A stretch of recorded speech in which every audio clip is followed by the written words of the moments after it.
പ്രിയപ്പെട്ട കൂട്ടുകാരെ, ഷൂട്ടിനിടയ്ക്ക് ഉണ്ടായ ഒരു പെരുമഴ, നല്ല ഇടിയും മിന്നലും, ഇങ്ങനെയുള്ള ഇടവേളകളിൽ ഉണ്ടാകുന്ന സന്തോഷകരമായ കുറേയേറെ സംഭവങ്ങളുണ്ട് കേട്ടോ.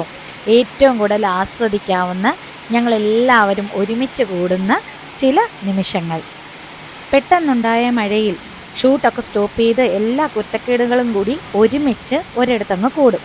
ഇവിടെ ഒരു കട്ടിലിൽ നമ്മുടെ സിദ്ധിദാത്രി മുടിയൊക്കെ അഴിച്ചിട്ട് ശ്രീലക്ഷ്മി എന്തോ ഓർണമെൻറ്റ്സ് ഒക്കെ ക്ലിയർ ചെയ്ത് ബാക്കി 2 പേര് അവിടെ കട്ടിലിൽ കിടന്ന്, പിന്നെയുള്ള 2 പേര് അവിടെ കിടന്ന് ബഹളവും, പിന്നെയുള്ള ഒരാൾ അവിടെ വേറെ എന്തൊക്കെയോ ചെയ്തും മൊത്തത്തിൽ മഴയേക്കാളും ബഹളമായിരിക്കും.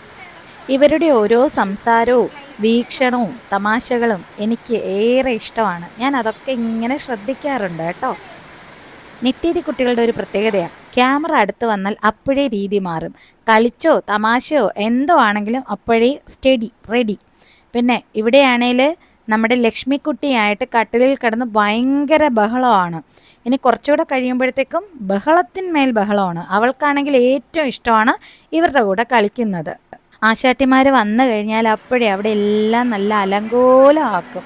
പക്ഷേ എല്ലാം കഴിഞ്ഞിട്ട് തിരികെ പോകുമ്പോഴത്തേക്കും നല്ല നീറ്റായി പെർഫെക്റ്റ് ആയിട്ടാണ് പോകുന്നത്. എൻ്റെ അമ്മയെ നല്ല പേടിയാണ് കേട്ടോ.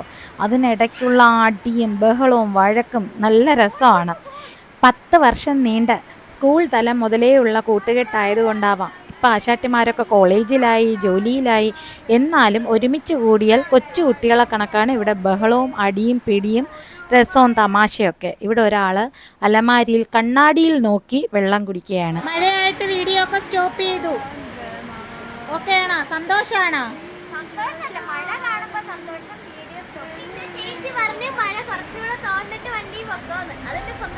മഴ നനഞ്ഞു പോകുന്നതിന്റെ സന്തോഷം.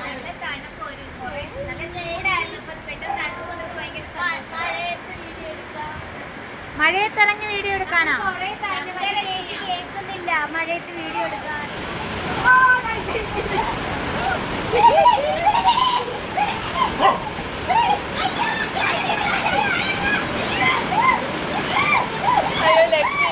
ഇതിൻ്റെ തലേന്നുള്ള ഷൂട്ടിലും കുറച്ച് സമയം ഫ്രീ ടൈം കിട്ടി.